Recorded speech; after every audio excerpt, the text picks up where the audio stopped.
Trump ఎన్ని ఆంక్షలు పెట్టినా, ట్రంప్ ఎన్ని హెచ్చరికలు చేసినా అమెరికా భారత్ను అనేక విధాలుగా భయపెట్టాలని చూసిన భారత్ ఏమాత్రం చెలించలేదు. ఇండియా ఏమాత్రం బెదిరిపోలేదు. ఇండియా ప్రధాని మోడీ ఎవరికీ భయపడలేదు. ట్రంప్ ఇక చూసుకో ఏమాత్రం తగ్గేదే లేదు అన్నట్టుగా షాకుల మీద షాకులు ఇస్తున్నారు భారత ప్రధాని మోడీ. ముఖ్యంగా రష్యా విషయంలో, రష్యా దగ్గర ఆయిల్ కొనుగోలు విషయంలో అనేక షరతులను, అనేక ఆంక్షలను పెడుతూ చివరకు టారిఫ్లను పెంచినటువంటి అమెరికాకు దిమ్మ తిరిగే షాకుల మీద షాకులు ఇస్తోంది ఇండియా. ఇప్పటికే చైనాలో పర్యటించినటువంటి ప్రధానమంత్రి మోదీ అక్కడ చైనా అధ్యక్షుడు అలాగే రష్యా అధ్యక్షుడు పుతిన్తో భేటీ కావడం, ముఖ్యంగా రష్యా విషయంలో అమెరికా ఎన్ని హెచ్చరికలు చేసినా, ఎన్ని ఆంక్షలు చేసినా తమ శాశ్వత మిత్రుడు రష్యానే అంటూ మరోసారి ఉద్ఘాటించారు ప్రధాని మోదీ. అదేవిధంగా రష్యా అధ్యక్షుడు వ్లాదిమిర్ పుతిన్ కూడా తమ శాశ్వత మిత్రత్వం భారత్తో ఎప్పటిలాగే కొనసాగుతుంది అంటూ కూడా ఆయన వ్యాఖ్యానించారు. సో ఇది ఏమాత్రం తట్టుకోలేనటువంటి అమెరికా అధ్యక్షుడు ట్రంప్కు మళ్ళీ మరో షాక్ ఇవ్వడానికి ఇప్పుడు ఇండియా రెడీ అయిపోతుంది. ముఖ్యంగా ఆపరేషన్ సింధూర్లో చాలా కీలకంగా వ్యవహరించినటువంటి S-400 ఎయిర్ డిఫెన్స్ సిస్టమ్, అంటే గగనతల రక్షణ వ్యవస్థలో చాలా కీలకంగా ప్రపంచానికి తన శక్తి సామర్థ్యాలను చాటి చెప్పినటువంటి S-400 వ్యవస్థలను మళ్ళీ తిరిగి కొనుగోలు చేయడానికి భారత్ రెడీ అయిపోయింది. ఇప్పటికే షాంఘై కోఆపరేషన్ ఆర్గనైజేషన్ సదస్సులో ఈ విషయంపై రష్యా అధ్యక్షుడు వ్లాదిమిర్ పుతిన్తో ప్రాథమికంగా చర్చలు జరిపారు ప్రధాని మోదీ. అందుకు సంబంధించినటువంటి ప్రోటోకాల్స్ అన్నింటినీ కూడా పూర్తి చేయడానికి అధికారులు సిద్ధమయ్యారు. రాబోయే కొన్ని సంవత్సరాల్లోనే, మరుసటి ఏడాదిలోనే, అంటే ఇప్పటికే 5 S-400 సిస్టమ్స్ను కొనుగోలు చేసినటువంటి భారత్ ఇప్పటికే 3 వ్యవస్థలను ఇప్పటికే రిసీవ్ చేసుకుంది. ఈ 3 వ్యవస్థలను ఆపరేషన్ సింధూర్లో ఉపయోగించింది. ఒకటి చైనా సరిహద్దులో, మరోది పంజాబ్, ముఖ్యంగా పాక్ సరిహద్దులో కూడా దీని పనితీరు ఏ స్థాయిలో కూడా జరుగుతుంది ప్రపంచాన్ని చూసింది. ముఖ్యంగా ఆపరేషన్ సింధూర్ టైంలో S-400 పాకిస్తాన్ నుంచి వస్తున్నటువంటి డ్రోన్లను, వందల సంఖ్యలో వచ్చినటువంటి డ్రోన్లను ఎక్కడికక్కడ నిలువరించింది, ఎక్కడికక్కడ వాటిని గాల్లోనే పేల్చేసింది. ఒక రకంగా ఆపరేషన్ సింధూర్ టైంలో భారత్ సుదర్శన చక్రంలా పనిచేసింది S-400. ఈ S-400లను రష్యా తయారు చేసింది. రష్యా వీటిని భారత్కు ఎగుమతి చేసింది. రష్యా నుంచి దిగుమతి చేసుకున్నటువంటి భారత్ పాకిస్తాన్ సరిహద్దులో వీటిని మోహరించింది. అదేవిధంగా చైనా సరిహద్దులో కూడా మోహరించింది.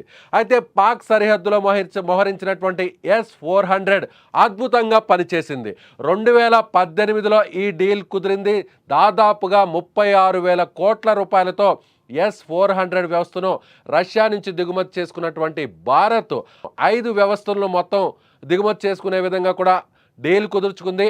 అందులో భాగంగా ఇప్పటికే 3 వ్యవస్థలను దిగుమతి చేసుకుంది. మిగిలినటువంటి 2 S-400 మిషనరీస్ని రాబోయేటువంటి 2026, 2027లో మిగిలినటువంటి 2 మిషనరీస్ని దిగుమతి చేసుకోవడానికి ఇప్పటికే రష్యాతో మళ్ళీ కూడా మాట్లాడింది. సో మిగిలినటువంటి 2 S-400ను ఇవ్వడానికి రష్యా కూడా సిద్ధమైంది. వీటితో పాటుగా అదనంగా కేవలం ఈ పాక్ సరిహద్దు, చైనా సరిహద్దులోనే కాకుండా ప్రతి మూలలో కూడా S-400 ఒక రకంగా ముఖ్యంగా చెప్పారు. ఆగస్టు 15న ఎర్రకోట మీద నుంచి ప్రధాని మోదీ చెప్పినట్టుగానే భారత్ గగనతలాన్ని పూర్తి స్థాయిలో శత్రు దుర్భేదంగా మార్చబోతున్నాం. ఇజ్రాయిల్లో ఏ విధంగా ఐరన్ డోమ్ సిస్టమ్ పనిచేస్తుందో, ఎలాంటి శత్రు దేశాలైనా కూడా దాడి చేసినా కూడా, ఎలాంటి మిసైల్స్ని లాంచ్ చేసినా కూడా వాటన్నిటిని భారత్ పూర్తి స్థాయిలో నిలువరించేలా కేవలం పాకిస్తాన్, చైనా సరిహద్దులోనే కాకుండా భారత్ భూభాగాన్నంతా కూడా కవర్ చేసే విధంగా ఇప్పుడు S-400 వ్యవస్థలను కొనుగోలు చేయడానికి భారత్ సిద్ధపడింది. సో అమెరికాతో ఇప్పటికే తెగదెంపులు చేసుకునే విధంగా ట్రంప్ ఇచ్చినటువంటి టారిఫ్లను, ట్రంప్ పెట్టినటువంటి షరతులను, ట్రంప్ చేసినటువంటి హెచ్చరికలను ఏమాత్రం కూడా పట్టించుకోవట్లేదు భారత్. దాదాపుగా కొన్నేళ్ల తర్వాత చైనాతో సరిహద్దుల వివాదం తరువాత నేరుగా ఇప్పుడు మోదీ చైనాకు వెళ్ళారు. షాంఘై ఆర్గనైజేషన్ సమ్మిట్లో, ఎస్సీఓ సమ్మిట్లో ఆయన నేరుగా పాల్గొన్నారు. సో ప్రధాని మోదీకి దక్కినటువంటి గౌరవం, మోదీకి చైనాలో ఇచ్చినటువంటి గౌరవం, మోదీకి వివిధ దేశాలకు సంబంధించినటువంటి అధ్యక్షులు ప్రధానులు ఇచ్చినటువంటి గౌరవాన్ని చూసి ఒక్కసారిగా అమెరికా బిత్తరపోయింది. అమెరికా అధ్యక్షుడు ఒక్కసారిగా ట్రంప్కు మాటలు రాలేదు. ఇక మాటలు లేవు, మాట్లాడుకోవడాలు లేవు. రష్యాతో తమ డీల్ కొనసాగుతుంది. డిఫెన్స్ డీల్ ఎప్పట్లాగే తాము రష్యాతో కలిసి ముందుకు వెళతాం.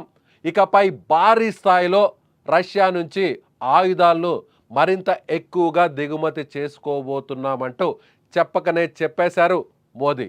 ఇప్పటికే రష్యా నుంచి భారీ స్థాయిలో మనం ఆయిల్ని దిగుమతి చేసుకోవడంపై ట్రంప్ హెచ్చరికలు చేశారు. సో రష్యా నుంచి ఆయిల్ని కొనుగోలు చేయవద్దు, రష్యా నుంచి ఆయిల్ని నిలిపివేయాలి, అమెరికా నుంచే ఆయిల్ని కొనుగోలు చేయాలి అనే విధంగా ట్రంప్ ఇప్పటి వరకు వ్యాఖ్యానించారు. అందుకు అనుగుణంగా మొదట 25% టారిఫ్లను భారత్పై ప్రయోగించారు. మరోసారి సో రష్యాతో డీల్స్ని కొనసాగిస్తే ఇంకా కూడా టారిఫ్లు పెంచుతామన్నారు. అందుకు తగ్గట్టుగానే రెండవసారి కూడా 50% టారిఫ్లను పెంచారు ట్రంప్. వీటేటిని కూడా పట్టించుకోలేదు. ఒకవేళ ట్రంప్ 50% టారిఫ్లు వేస్తే భారత ఆర్థిక వ్యవస్థపై దీని ప్రభావం చూపుతుంది. సో భారత్ దిగి వస్తుంది. రష్యాతో డీల్స్ అన్నిటిని కూడా క్లోజ్ చేసుకొని రష్యా నుంచి ఆయిల్ని దిగుమతి చేసుకోవడం నిలిపివేసి తమ దగ్గరే ఎక్కువ ధరకు అమెరికా నుంచి ఆయిల్ని కొనుగోలు చేస్తుందని అమెరికా అధ్యక్షుడు ట్రంప్ భావించారు. కానీ ట్రంప్ దిమ్మ తిరిగేలా, అమెరికాకు బుద్ధి చెప్పేలా ఏమాత్రం తలగ్గలేదు ఇండియా.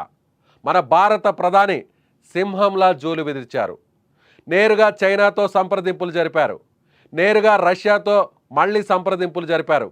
రష్యా, చైనా, ఇండియా కలిస్తే ఈ 3 అగ్రదేశాలు, శక్తివంతమైనటువంటి దేశాలు కలిస్తే అమెరికా ఈ దేశాల ముందు, ఈ దేశాల కూటమి ముందు నిలబడలేదు అనేటువంటి ఒక మెసేజ్ను ప్రపంచానికి, ముఖ్యంగా మనల్ని బెదిరించడానికి ప్రయత్నించినటువంటి అమెరికాకు భారత్ సత్తా ఏంటో చూపించింది భారత ప్రభుత్వం, భారత ప్రధాని మోదీ. అందుకు తగ్గట్టుగానే ఇప్పుడు S-400 సిస్టమ్స్ను, ఆ మిషనరీని ఎక్కువ సంఖ్యలో కొనుగోలు చేయడానికి సంప్రదింపులు జరిపారు. దీనికి సంబంధించినటువంటి లాంఛనాలను త్వరలోనే పూర్తి చేయబోతున్నారు.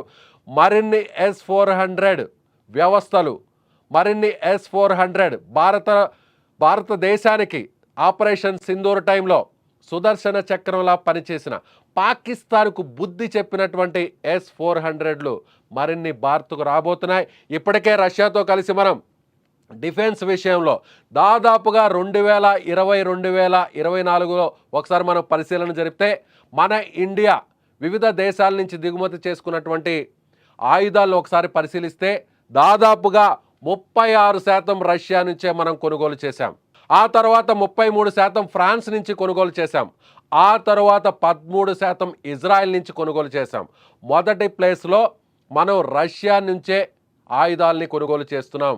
రష్యా ఇచ్చినటువంటి వెపన్స్ అన్నీ కూడా అద్భుతంగా పనిచేస్తున్నాయి.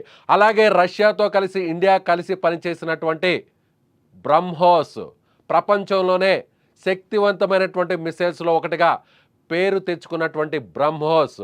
సో రష్యాతో కలిసి ఇండియా కలిసి ఈ వెపన్ని డిజైన్ చేసింది, ఈ మిసైల్ని డిజైన్ చేసింది బ్రహ్మోస్. ఇప్పటికే ఆపరేషన్ సింధూర్ టైంలో కూడా బ్రహ్మోస్ని ప్రయోగించినట్టుగా ఆర్మీ అధికారులు కూడా చెప్పారు. సో ఆపరేషన్ సింధూర్లో S-400, అలాగే భారత్ దగ్గర ఉన్నటువంటి డిఫెన్స్ సిస్టమ్స్, భారత్ దగ్గర ఉన్నటువంటి మిసైల్స్, ముఖ్యంగా భారత్ దగ్గర ఉన్నటువంటి ఫైటర్ జెట్స్, ఇలా ప్రతిదీ కూడా భారత శక్తి సామర్థ్యాలను ప్రపంచానికి, ముఖ్యంగా కుక్క తోక వంకర అనే విధంగా వ్యవహరించే పాకిస్తాన్కు భారత్ శక్తి ఏంటో చాటి చెప్పింది ఇండియా. ఇప్పుడు తాజాగా రష్యాతో మరో భారీ బిగ్ డీల్ చేయబోతుంది. అందుకు తగ్గట్టుగా అన్ని రకాల లాంఛనాలను పూర్తి చేసింది, ప్రోటోకాల్స్ను పూర్తి చేసింది.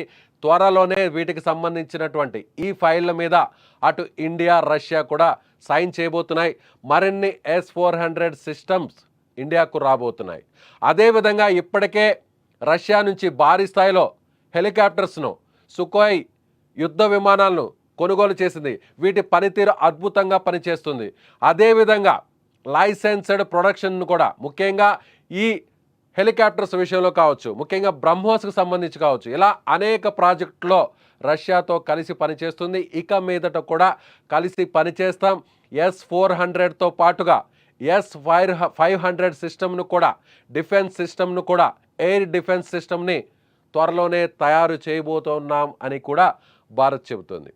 చైనాలో భారత ప్రధాని మోడీ పర్యటన అమెరికాకు ఒక చెప్పు దెబ్బలా మారింది. అమెరికా ఆంక్షల నుంచి, బెదిరించే స్థాయి నుంచి ఇప్పుడు రిక్వెస్ట్ చేసే స్థాయికి అమెరికా చేరుకుంటుంది. ఇప్పటికే చైనా పర్యటన తరువాత అమెరికాకు సంబంధించినటువంటి రాయబారులు కొన్ని వ్యాఖ్యలు చేశారు, కొన్ని స్టేట్మెంట్స్ ఇచ్చారు, కొన్ని ట్వీట్స్ చేశారు. ఎప్పటిలాగే భారత్, అమెరికా కలిసి పనిచేయబోతాయి. ఈ రెండు కూడా ప్రజాస్వామ్య దేశాలు. అతిపెద్ద ప్రజాస్వామ్య దేశమైన భారత్తో ఉన్నటువంటి చిన్న చిన్న ఇబ్బందులను కలిసి కూర్చొని మాట్లాడుకుంటే వాటిని పరిష్కారం చేసుకుంటామంటూ ఇప్పుడు దిగి వచ్చి అమెరికాకు సంబంధించినటువంటి ప్రతినిధులు మాట్లాడుతున్నారు. అయినా సరే అమెరికాతో ఇకపై అమెరికా చేసేటువంటి హెచ్చరికలను ఏమాత్రం పట్టించుకునేది లేదు అని మోదీ చెప్పకనే చెప్పారు. ఎప్పటిలాగే తమ శాశ్వత మిత్రుడు రష్యా అనేటువంటి విషయాన్ని మరోసారి అమెరికాకు, ప్రపంచానికి చాటి చెబుతున్నారు మోదీ. మరిన్ని S-400ను అమెరికా నుంచి దిగుమతి చేసుకోవడానికి భారత్ సిద్ధమవుతుంది. సో పాకిస్తానే కాదు, ఎలాంటి దేశాలకైనా సరే, ఏ శత్రు దేశం నుంచి అయినా సరే భారత్పై ప్రయోగించేటువంటి మిసైల్స్ను, ఫైటర్ జెట్స్ను గాల్లోనే అడ్డుకొని వాటిని పేల్చేసేటువంటి శక్తి సామర్థ్యాలున్న S-400లు మరిన్ని భారత్కు చేరుకోబోతున్నాయి. ఇప్పటికే రావాల్సినటువంటి 2 S-400లు కూడా రాబోయేటువంటి 2 సంవత్సరాల్లో కూడా వాటిని అందచేయడానికి రష్యా సిద్ధంగా ఉన్నట్టుగా ప్రకటించింది. అలాగే కొత్త S-400ను కూడా భారత్కి ఇవ్వడానికి సిద్ధంగా ఉన్నట్టుగా, ప్రాథమికంగా తాము సిద్ధమైనట్టుగా కూడా రష్యా చెప్తుంది. మీరేమనుకుంటున్నారు? మరిన్ని S-400లు మన ఇండియాకు చేరుకుంటే భారత్ ఎంత శక్తివంతంగా మారుతుంది? పాకిస్తాన్కు ఎలాంటి బుద్ధి చెప్పబోతుంది? అదేవిధంగా మనల్ని బెదిరించి భయపెట్టాలని చూసినటువంటి ట్రంప్కు, అమెరికా అధ్యక్షుడుకు దిమ్మ తిరిగే షాక్కులు ఇస్తున్నటువంటి ప్రధాని వ్యవహార శైలిపై, ప్రధాని మోదీ గట్స్పై మీరేమనుకుంటున్నారో కామెంట్ చేయండి.